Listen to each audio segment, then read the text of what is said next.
You're listening to Story Struck. I'm Rachel, an editor and writing coach. And I'm Neno, a ghostwriter and book coach. Welcome to our curious community where we dive into everything books and writing. Now, let's get into the episode. All right, and today we're going to talk about the impact of narrative nonfiction. So we've already talked about the impact that fiction can make when we talk about different themes and things like that within story.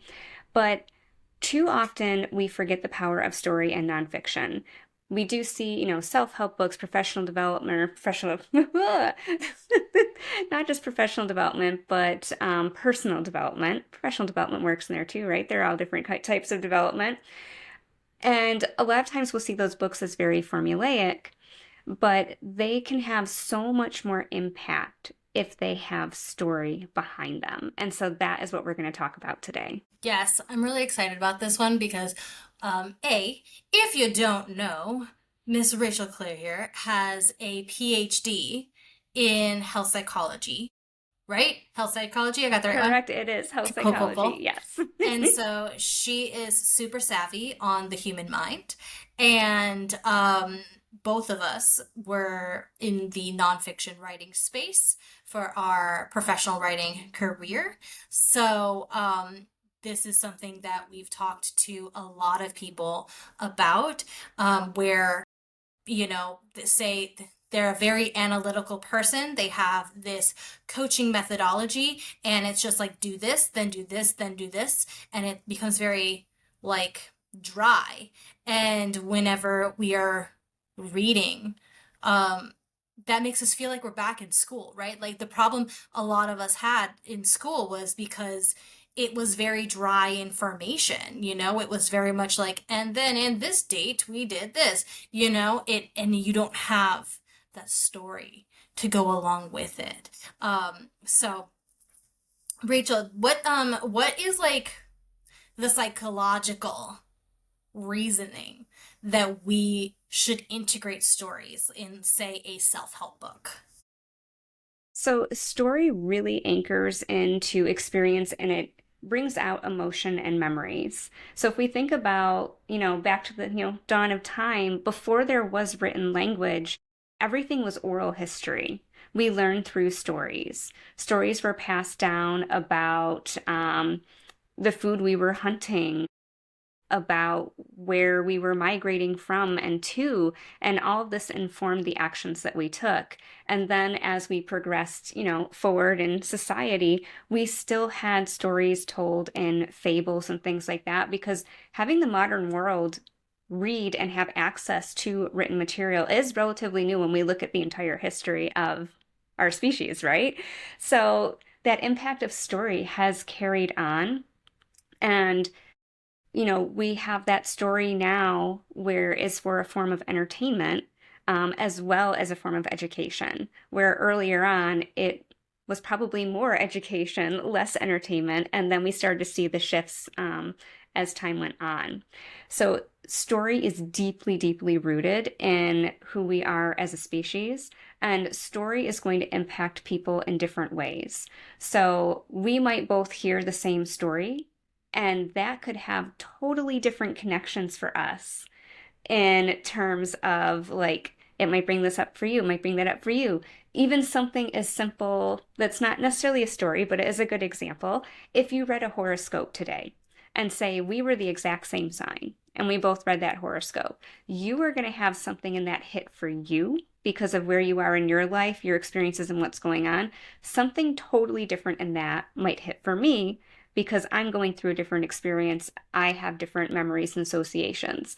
So story can do that for people, and that's why story is so powerful, and that's why words in general are incredibly powerful. Yeah, it reminds me of something that Lisa Cron talked in her book, Story or Die. I have it here if you're watching on YouTube.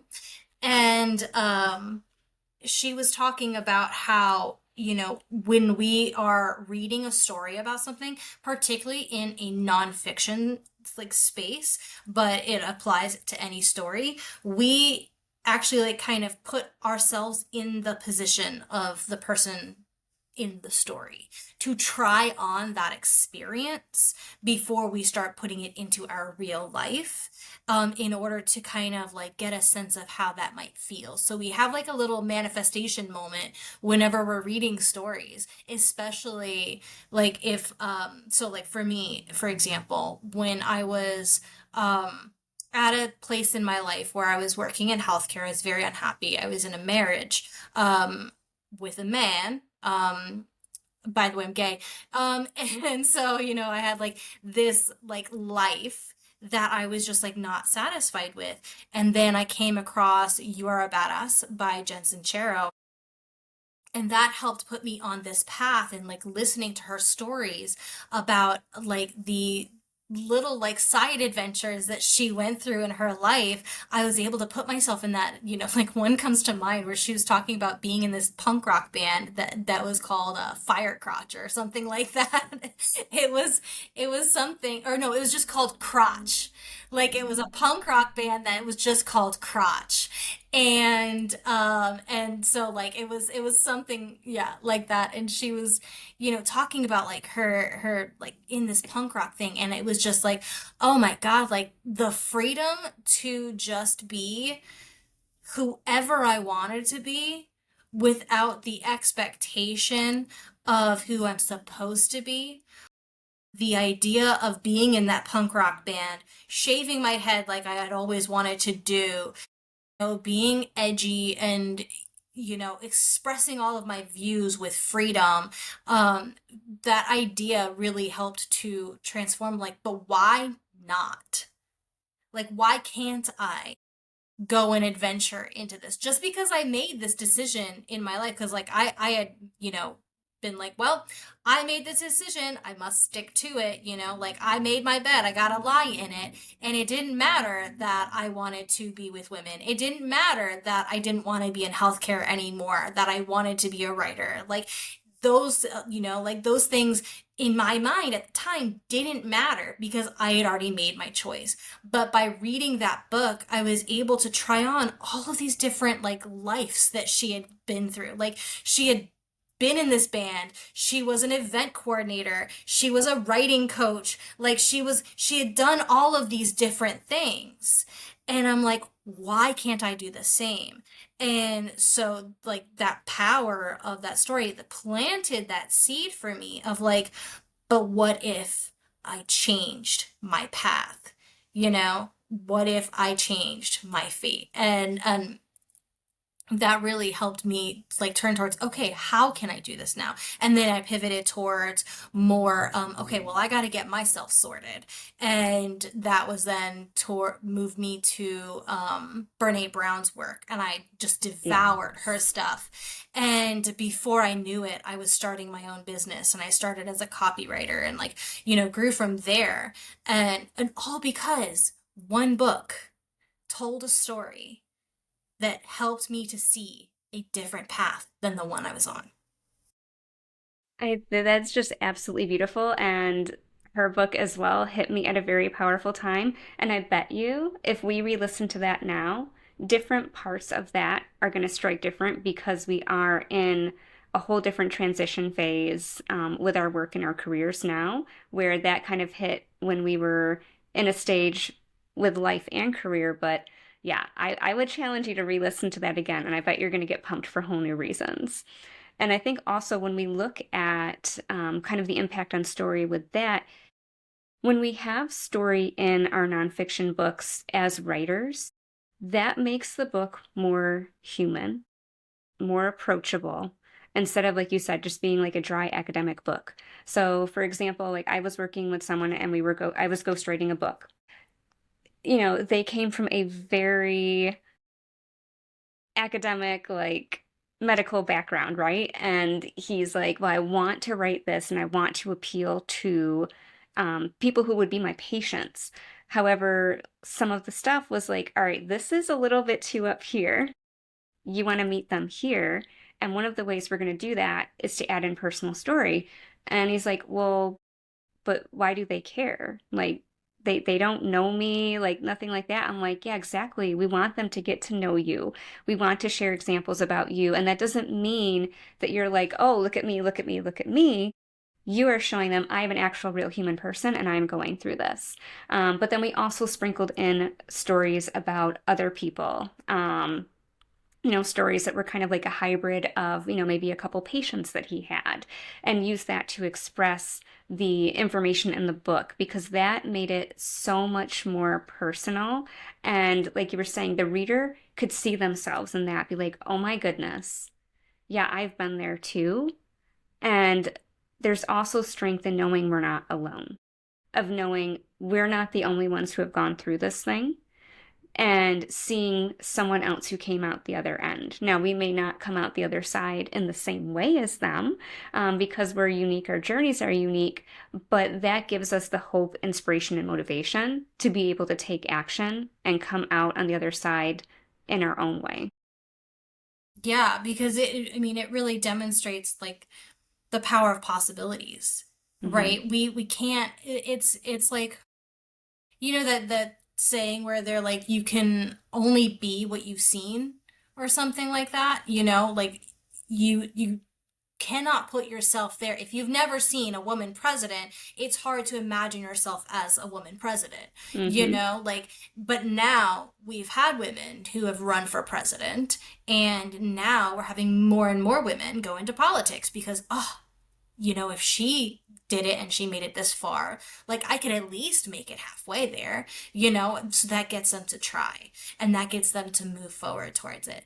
And so having those stories in there not only allows for people to see the possibility of change, but also a demonstration of the transformation, which makes them crave that transformation, right? Because, like, now I don't only see that there's a way out, but I can see what the end result looks like. I can see those possibilities and how that might translate in my life. And now I desperately want that, which makes the information that those practical tips in that book hold more weight. It makes people actually want to implement those things into their life, which makes them have more transformation, which then makes them want to share. I don't know how many people I've told about You're a Badass by Jen Sincero and how many times I've recommended her work to people because it helped me so much. And so I share it with everybody now, right? Which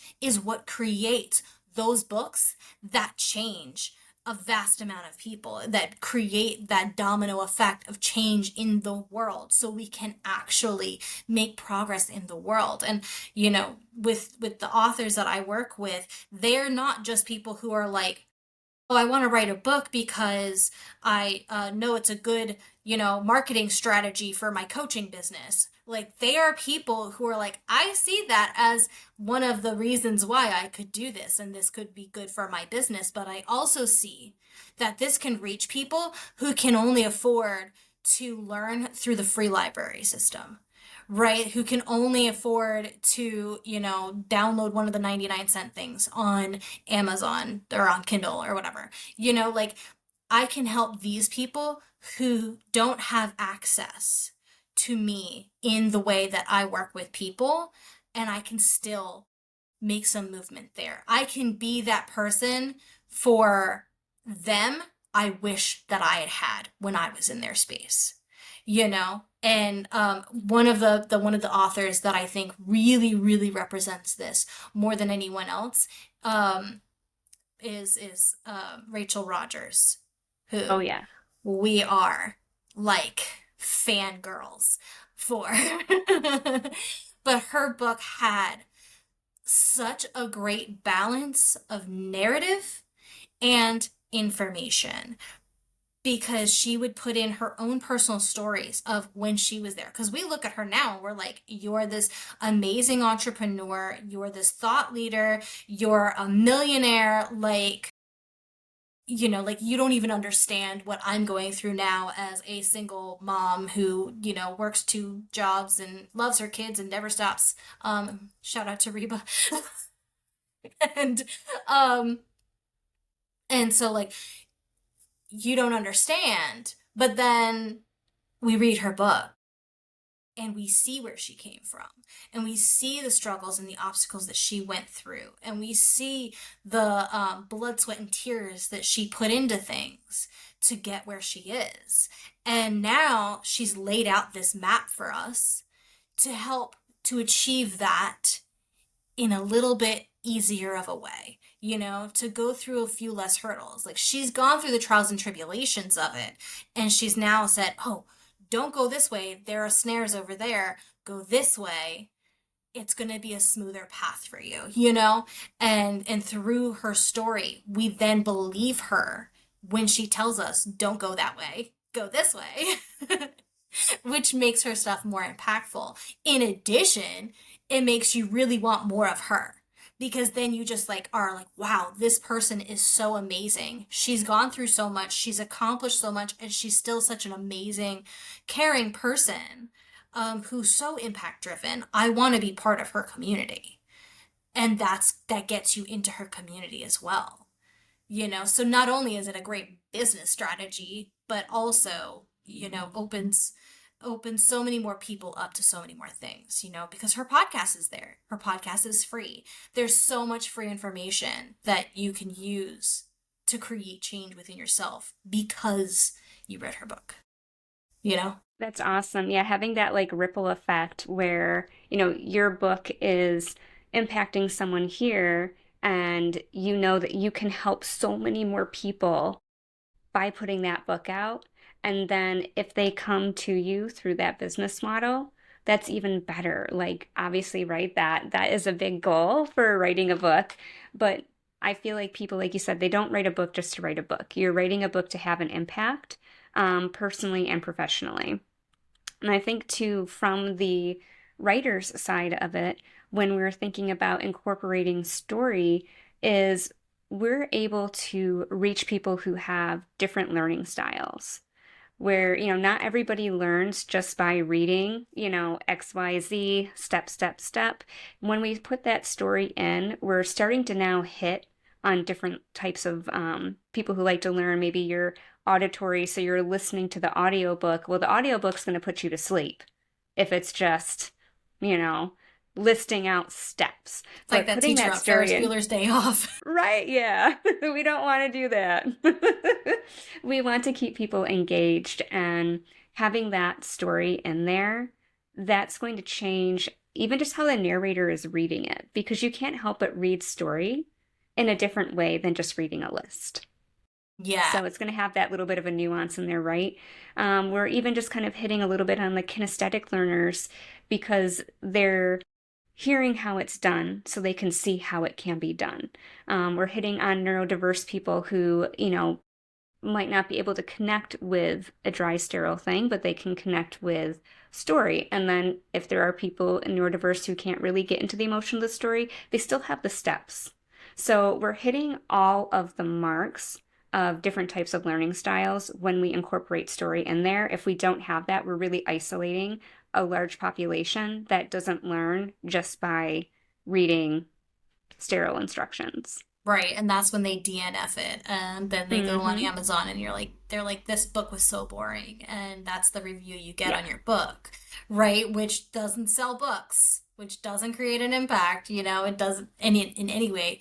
And I think too, when you're having, like talking about like the neurospicy people, when we are reading something, sometimes we'll read the instructions on things, right? We'll read the educational information on things, and it just isn't landing. And that Mm-hmm. story is like, okay, give me an example of this, right? That's like giving you example. Here's that practical application of things. Here's how it can look. And then our creative minds can take that and be like, oh, okay, so now I can apply it to my life, because it's not just step one, do this, step two, do this, right? And it helps you to actually apply the information to your own personal life and experience, and how things may play out for you. So, Yeah. And I think too that um, we see this impact not only in the nonfiction where we have like self-help, personal development, things like that, but we're also seeing it when we read memoir and narrative nonfiction. So, for example, I love Sonia Choquette, and I've like taken some of her Oracle card courses. I've purchased multiple of her oracle card decks. Like that is what I go to her for. And then she also, I've read her books. She's tons and tons of books in spirituality and stuff like that. But she wrote two incredibly personal and powerful books. One was called Walking Home, and the other was Waking Up in Paris. And those books were memoirs. They were about her experience when she went through incredibly earth shattering experiences with multiple people dying in her family in a very short time, her marriage imploding, things like this. And, with her being this public figure, but also being an intuitive, she caught a lot of crap from people of like, well, how didn't you see this coming? Like, you do this, and that was just devastating to have that on top of going through those personal traumas. And so reading her experience as a highly spiritual person and how she processed and went through these things was incredibly powerful. And I came upon those books at a time in my life where I was going through similar things. I felt like it was a little bit of fate that brought me to that. But it just resonated with me so much. And even though it wasn't necessarily instructive, it was instructive that I got to see her work through her grief and work through these things and see, like, wow, this person I look up to, you know, she's been where I am. And, she's a real person. And so that just really hit home with me and helped me through my journey. But now I also have a even stronger connection to her and respect her work and appreciate it even more after seeing her as this actual real person just like me. Yeah, I had the same experience with Glennon Doyle. Like it was during a time when I was divorced and I was dating women, but I was having what I call gay panic, which is not the actual term for gay panic. It's not used correctly, but it was my gay panic of like, oh fuck, am I gay? Um, and then the panic that ensues from that, and then also with my gender fluidity, like that how do like I don't understand why I feel different, Hmm. like so in that period of time of trying to understand where do I fit in this rainbow spectrum, why do I feel these ways, like it Glennon Doyle's book came to me through listening to a podcast episode that she was on, and I listened to her book and I like felt so much of her story of, you know, being um being the good Christian, which is where I was in my youth, and, having the eating disorder, and then not knowing like why you feel this certain way with men, and then being married to a man, and like all of the trials and tribulations of that, and then then she discovers her now wife Abby, and like meets her, and their experience together, and like her journey through that was just like, oh my God, like I feel that. I feel that to my core. And so the book is called Untamed, and it was about her peeling away these layers of who she was taught she was supposed to be, and finally connecting to who she is at her core, untamed and wild. And I was just like, yes, like, and she started off with this beautiful story about this cheetah. And the book is like all cheetah-ish, like it's like all like colorful, and I think it's cheetah print. I have it behind me because it is my favorite. Um it's somewhere in this mess of books. Anyways, doesn't matter. Um and so like that image of that cheetah, she painted this picture with this story of like they were at some like zoo or something, and the cheetah was like doing these things that they were supposed to do, and in this performance, and then they brought the cheetah over to this like fenced area, and her daughter turned her to look at the cheetah, and she said, "Mommy, look, the cheetah is now wild." because the energy, like the shift, the body language of the cheetah completely shifted now that she was in this like area that was open and wild, and it just completely shifted her after she was doing all of the things that she was supposed to do. And her story, like first off, starting the book with that story as a foreshadowing of the transformation that you receive through reading Glennon's story was so huge. It was such a beautiful way to start it. And I think that that's one of the things with memoir is it has all of the amazing storytelling elements of fiction, but it's true. And that means it's real and tangible and something that you're like, I know a person. I can name a person who went through this journey and came out the other side and is happy now because of their experience through this thing, and blah blah blah, right? And so that was so huge for me, and that's like the power that memoir has to change things, right? I mean, we can look at Britney Spears's memoir. Like, how did that change how we now reflect and look at how we treat female celebrities, especially just because her memoir came out and people were like, wow, she was really mistreated. I remember when all of this was going down. And now we can see patterns happening with like Chapel Roan, with how the media is treating her. And then she set a boundary. And initially it was a lot of that pushback from the fans, that like, hey, you can't, like, they're allowed to take pictures of you. You can't set that boundary, and stuff. And then Britney Spears' book came out, and like that discussion started on like, she is a human. She's allowed to set boundaries. You don't, just because she's famous doesn't mean you get access to her 100% of the time, because look at what trauma that causes on top of all the other things that Britney Spears went through. But you know what I mean? Like, they're so powerful, and I feel like they're very slept on. Yes, yeah, I think that that is such an important point, that memoir can be instructive and it can be transformational, even though it's not your story, it's someone else's story.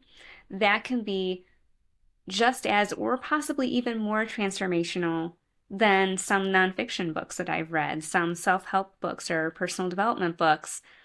I have had memoir impact me more, just like the ones from Sonia Choquette. Those impacted me so much more than like some of the books that I read on, grief or self-worth or things like that, just because of that huge impact of story versus it feeling more instructive. Like the instructive one made it feel like work.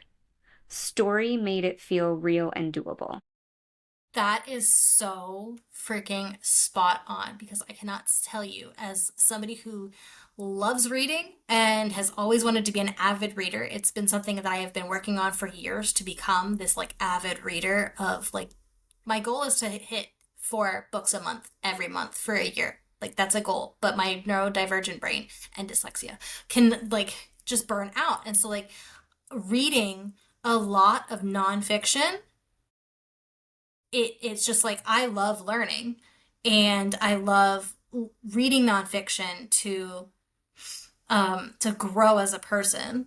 But sometimes it's tiring, because you feel like you're in school again, right? Like Atomic Yes. Habits was one of those that it had so much fantastic information to it, but it was not highly story driven. So it felt like studying a lot of the time. And that made me feel like I needed to take a break after it, because my brain was tired from learning all of that stuff in the short period of time or whatever, but then also um doing normal life things. And like, that's where I think memoir has its like greatest potential for power, because it has that story element, and it's something that is like, can be soft and enjoyable. Granted, there are a lot of memoirs out there that are like very trauma heavy, and it can be very, very heavy to read. Um, but it being in a story is less daunting on the learning mind and more enjoyable in like this sense of flow and ease, that I think we only get through story, really. Yes, and then having that story is also going to cement that into our brain so much more. If we think back to memories, we're able to remember a memory a lot more than remembering a step in a how-to guide because we don't have anything that's cemented that's how-to step in there. But if we can recall, oh, like, kind of like this thing here that happened, like that has transitioned itself into memory. And I think that is really where we have that power of story when when we take a look at, books in the nonfiction realm and memoir, that story cements into memory and memory impacts what we do in the present and the future. That is so freaking spot on. And I literally have an example that is perfect for that. I read this book called The Slight Edge. Don't remember the author. And then after that, I read Atomic Habits. Both books covered the same basic principle of changing your habitual patterns in order to change the future that you're wanting to build, right? I can like name stories out of there, out of The Slight Edge. I can name different pieces that I learned from The Slight Edge. I cannot remember a single thing they talked about in Atomic Habits.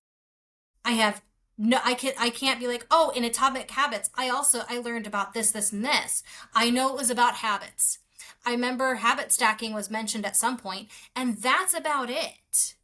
But I remember reading it and being like, wow, this is such incredible information, like the study on this and the science of this and blah, blah, blah. It was very cool. But I can think back to The Slight Edge and be like, okay, I know that these habits are built and initially feel hard, right? Just like the merry-go-round at a playground, because that's the analogy they used, which analogy works as a story device in nonfiction, right? Where we have this analogy of being at the playground and pushing that merry-go-round and having to push it really hard at first in order to gain momentum of it. And then eventually all you have to do is tap it every now and then, give it one good push every now and then, and it continues to go. And that's how creating a habit starts to create change in your life. You initially change the habit and it's really hard to do. But then it becomes more natural and it starts to create momentum throughout your life, like things like that. So, having even something as small as that, where you have the information, here's the science, here's the facts, here's the data, because there's plenty of people who need that data. If they don't have that data in there, they don't believe it, they don't understand it, they don't, like there's a lot of very analytical people where that data is really important, like they had in Atomic Habits. But then supporting it with analogies, with examples, with stories, that's what really gets it to be like, oh, okay, now I can remember this, because you remember the image of the merry-go-round as you're pushing it more than you remember. And then so-and-so did a study of 86% of people who blah, blah, blah, blah, I think that's absolutely wonderful. I love that. And what a great story with the merry-go-round going around. That's something that we can all relate to. We can visualize that. And as soon as you hear that story, it automatically sparks like a memory or a visualization, something in there. Even if you've never been on a merry-go-round yourself, you know what that is and you've seen it somewhere in a movie, whatever. You've seen it, you know it. And I think that's a great place to wrap up today, to keep building that momentum up, keep story flowing, and make books resonate and impact your readers on a whole new level. Absolutely. So go write some stories in your nonfiction. Please. Thank you for listening. Check out the show notes for details and links from the episode. And don't forget to subscribe and follow for more. Special thanks to our composer, Micah Silverstein. Enjoy the rest of the music.